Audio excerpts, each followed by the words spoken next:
Hello guys, स्वागत है आपका हमारी एक और नई वीडियो में। तो आज की इस वीडियो में हम कक्षा 10 विज्ञान का जो चैप्टर हम पढ़ा रहे थे रासायनिक अभिक्रिया एवं समीकरण, उसका ये वीडियो पार्ट 2 है। यदि आपने पार्ट 1 नहीं देखा है तो हमारे वीडियो सेक्शन में जाकर के आप लोग देख सकते हैं। तो आज की इस वीडियो में हम आप लोगों को बताएंगे रासायनिक अभिक्रियाओं के प्रकार। तो रासायनिक अभिक्रिया एवं समीकरण चैप्टर के अंतर्गत आज हम सीखेंगे रासायनिक अभिक्रियाओं के प्रकार। तो आज की इस वीडियो में हम आप लोगों को बताएंगे रासायनिक अभिक्रियाओं के प्रकार। तो हमारी जो रासायनिक अभिक्रियाएं होती हैं वह विभिन्न प्रकार की होती हैं। तो इस वीडियो में हम इन सभी एक एक करके 1 2 3 4 5 6 इन 6 अभिक्रियाओं को आप लोगों को बड़ी ही आसान भाषा में समझाने का प्रयास करेंगे। वीडियो पसंद आए तो वीडियो को एक लाइक करें, चैनल पर नए हो तो चैनल को सब्सक्राइब करें और बेल आइकन को दबाना ना भूलें। तो चलिए हम पहले पढ़ते हैं अपनी पहली अभिक्रिया, जिसका नाम है संयोजन अभिक्रिया।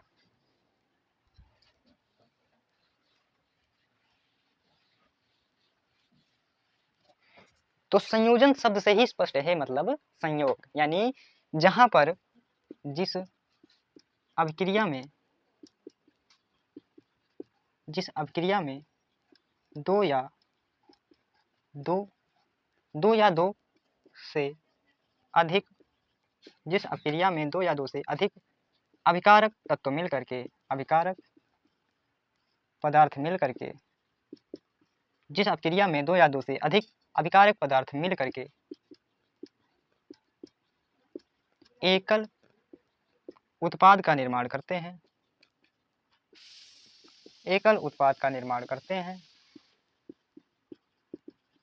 वह संयोजन अभिक्रिया कहलाती है।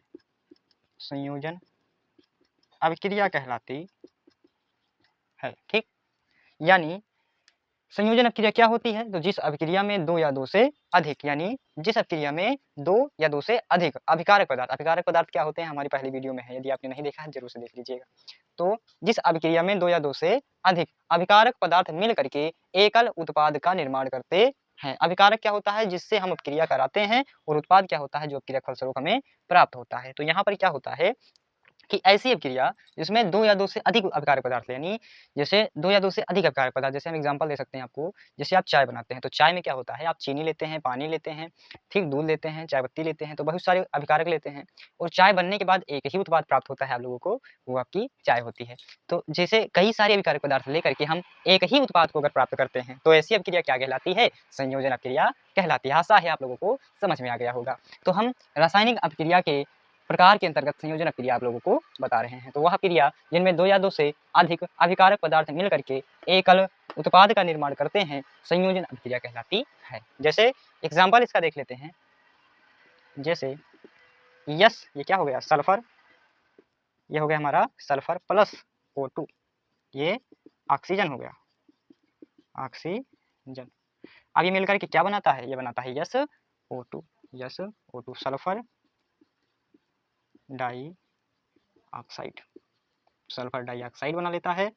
तो यहाँ पर देखिए हमने 2 अभिकारक तत्व लिए, 2 अभिकारक पदार्थ लिए, और उनसे जो अभिक्रिया के फलस्वरूप हमें तत्व प्राप्त हुआ वह एक ही पदार्थ है, सिंगल पदार्थ क्या प्राप्त होता है।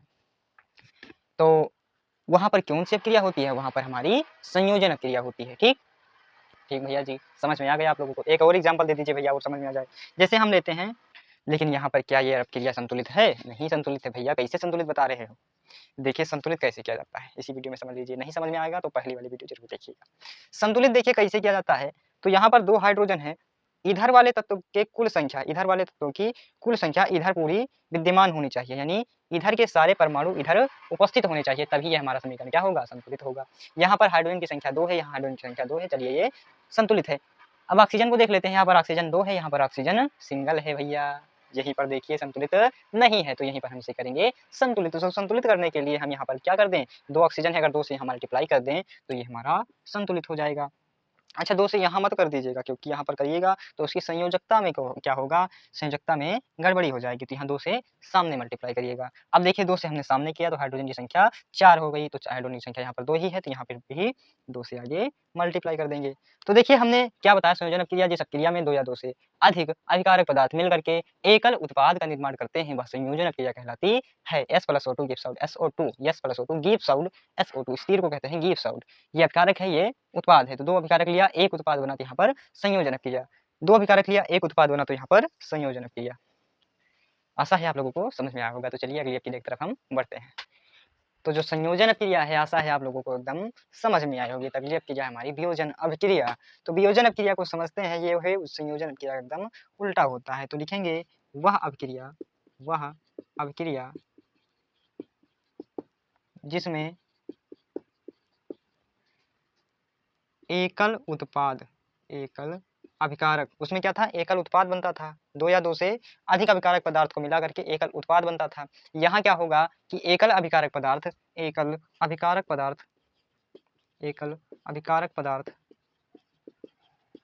2 या 2 से अधिक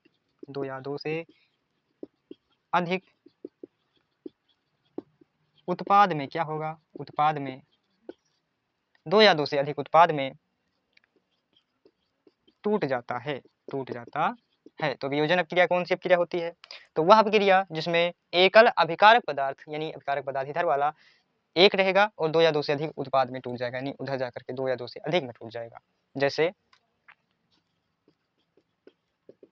हम लेते हैं 2H2O, इसमें प्रवाहित करते हैं विद्युत धारा, जल में हम करंट को सप्लाई करते हैं, तो क्या बनता है 2H2 + O2। हमारा हाइड्रोजन और ऑक्सीजन क्या होता है, अलग अलग हो जाता है। तो देखिए हमने यहाँ पर एकल अभिकारक लिया, या 2 या 2 से अधिक उत्पाद में टूट गया, तो यहाँ पर हमारी ये जो क्रिया हो जाएगी, ये हो जाएगी वियोजन क्रिया। इसी प्रकार हम लेते हैं CaCO3। आज जब इसको ऊष्मा दिया जाता है, तो ऊष्मा देने के कारण ये जो हमारा CaCO3 यानी कैल्शियम कार्बोनेट होता है, इसे कहते हैं कैल्शियम कार्बोनेट,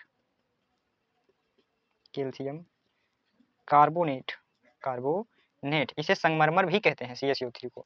जब इसको ऊष्मा दिया जाता है, क्या होता है, ये CaO बनाता है, कैल्शियम मोनोऑक्साइड, तथा ये CO2 गैस इसमें से बाहर निकल जाती है। तो यहाँ पर ये हमारा ऊष्मा के कारण वियोजन हुआ। तो ये हमारा देखिए यहाँ पर विद्युत के कारण वियोजन हो रहा है, विद्युत धारा प्रवाहित करने से टूट रहा है, तो यहाँ पर इस वियोजन का नाम हो जाएगा विद्युत वियोजन। और यहाँ पर ये वियोजन ऊष्मा के कारण हो रहा था, इसका नाम ऊष्मीय वियोजन अपक्रिया। अब अगली देखिए, अगली अपक्रिया जैसे हम लिख रहे हैं AgBr 2AgBr। यहाँ पर ये क्या है, सिल्वर ब्रोमाइड। ये क्या है, सिल्वर ब्रोमाइड। अब ये प्रकाश की उपस्थिति में, सूर्य की प्रकाश की उपस्थिति में क्या करता है, हमारा 2Ag अलग हो जाता है और प्लस Br2 अलग हो जाता है। AgBr का प्रयोग, सिल्वर ब्रोमाइड का प्रयोग श्याम श्वेत फोटोग्राफी में भी किया जाता है। तो जब यह सूर्य के प्रकाश की उपस्थिति में आता है भैया ना, तो क्या होता है, Ag अलग हो जाता है और Br क्या होता है, अलग हो जाता है। तो यहाँ पर भी देखिए एकल अभिकारक 2 या 2 से अधिक उत्पाद में टूट रहा है, तो यहाँ पर भी वियोजन क्रिया हो जाएगी। अच्छा ये वियोजन प्रकाश के कारण हो रहा है, तो इसका नाम बताइए। प्रकाशीय वियोजन अपक्रिया, ठीक। ये हो गई आपकी वियोजन अपक्रिया। अब अगली अपक्रिया देखते हैं हम, संयोजन हो गई, वियोजन हो गई, प्रतिस्थापन अभिक्रिया।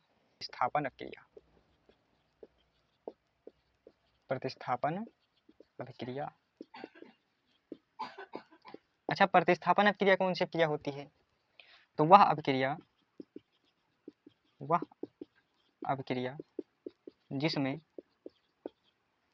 जिसमें किसी तत्व का या किसी पदार्थ का परमाणु अणु किसी अन्य परमाणु अणु के स्थान पर प्रतिस्थापित हो जाता है।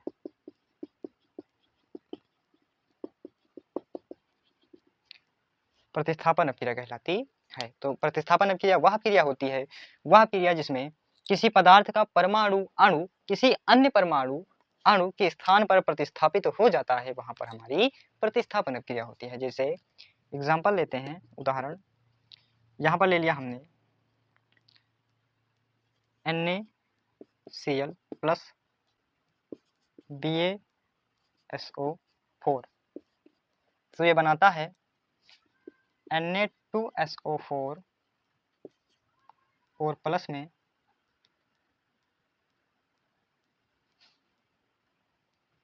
BaCl2। ठीक, देखिए हमने एग्जांपल लिया 2NaCl BaSO4, अब ये बना Na2SO4 और BaCl2।